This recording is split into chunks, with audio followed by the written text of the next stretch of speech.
اور میں بتا رہی تھی کہ اسلام کو مٹانے کی کوشش کریں گے یہ لوگ اور کفر کو زندہ رکھیں گے، ان کو صرف دنیا میں ہی نہیں بلکہ آخرت میں بھی دردناک عذاب اور سزا ملے گا۔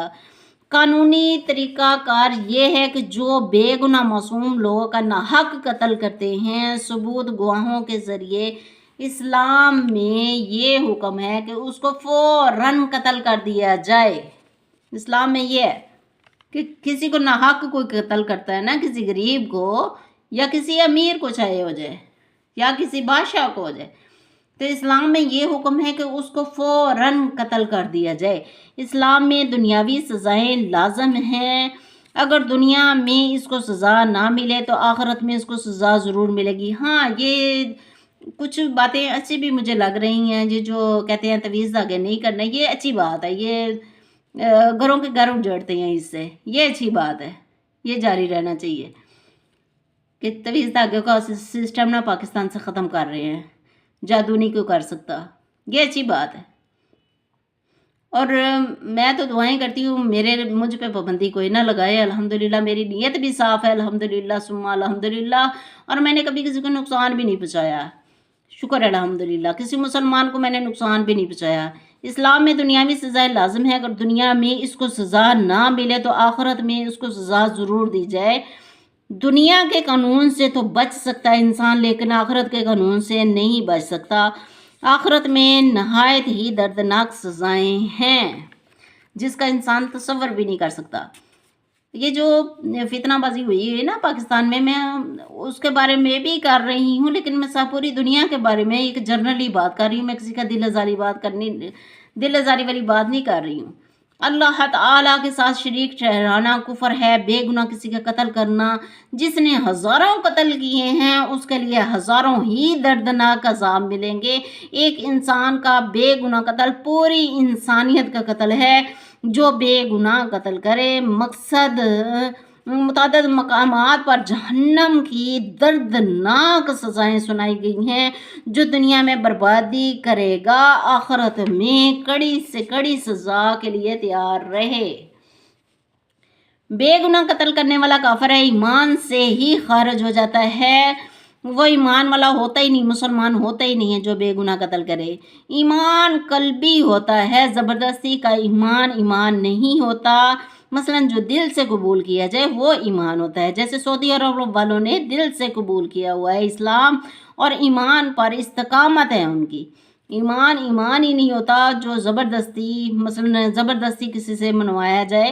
دین اسلام کے ساتھ غداری، فساد فی الارض، یعنی جو لوگ اپنی سیاست چمکانے کے لیے بے گناہ لوگوں کو شہید کرتے جائیں گے، بجائے اس کے ان کے معاملات حل کر کے تو ان کے گھر میں سکون پیدا کیا جائے، یعنی اللہ تعالیٰ کی ربوبیت کی خلاف ورزی کرتے ہوئے سیاسی لشکر دکھائیں گے، تو وہ لوگوں کو قرآن مجید سے دنیا اور آخرت میں سزائیں مقرر ہیں، نہایت ہی دردناک شدید قسم کا عذاب دیا جائے گا۔ یہ شدید جرائم پیشہ ور لوگ ہیں، یہ لوگ ہمیشہ کے لیے جہنم میں سب سے نچلے طبقے میں دھکیلے جائیں گے۔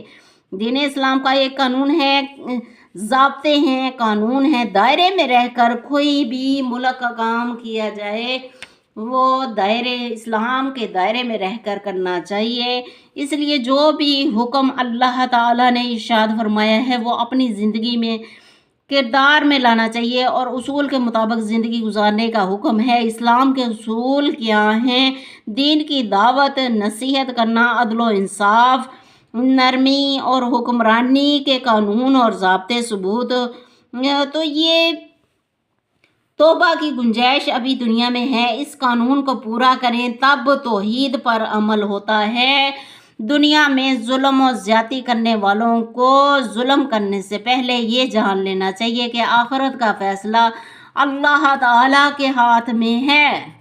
قیامت کا فیصلہ اللہ تعالیٰ کے ہاتھ میں ہے۔ جو بھی ظلم زیادتیاں کر رہے ہیں یا قتل و غارت کر رہے ہیں وہ یہ جان لیں، وہ ذہن میں رکھیں کہ کل اللہ تعالیٰ نے اس کا حساب لینا ہے۔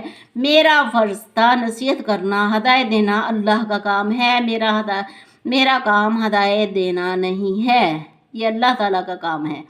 جیسا کرو گے ویسا ہی آخرت میں بھرو گے۔ دنیا آخرت کی کھیتی ہے۔ بے گناہ مارنے کا حکم نہ دین میں ہے، نہ اسلام میں ہے، نہ قرآن میں ہے۔ مارنے کا اختیار صرف اور صرف اللہ تعالیٰ کو ہے، چاہے وہ کتنا ہی گناہ گار انسان کیوں نہ ہو، چاہے وہ صبح سے لے کے شام تکر گناہ کرتا ہے، لیکن اس کو مارنے کا حکم اختیار بالکل کسی کے حق میں اللہ تعالیٰ نے نہیں دیا۔ مارنے کا حق صرف اللہ تعالیٰ کو ہے۔ اللہ تعالیٰ ہدایت دے۔ یگانگت میں وہ وحدہ لا شریک ہے، سارے قانون اور ضابطے بھی اللہ تعالیٰ کے لیے ہی ہیں۔ جو اس قانون کو توڑے گا وہ کافر ہے، وہ کافر ہے۔ اب ہے اگلا حرف غیر المغضوب کی راہ۔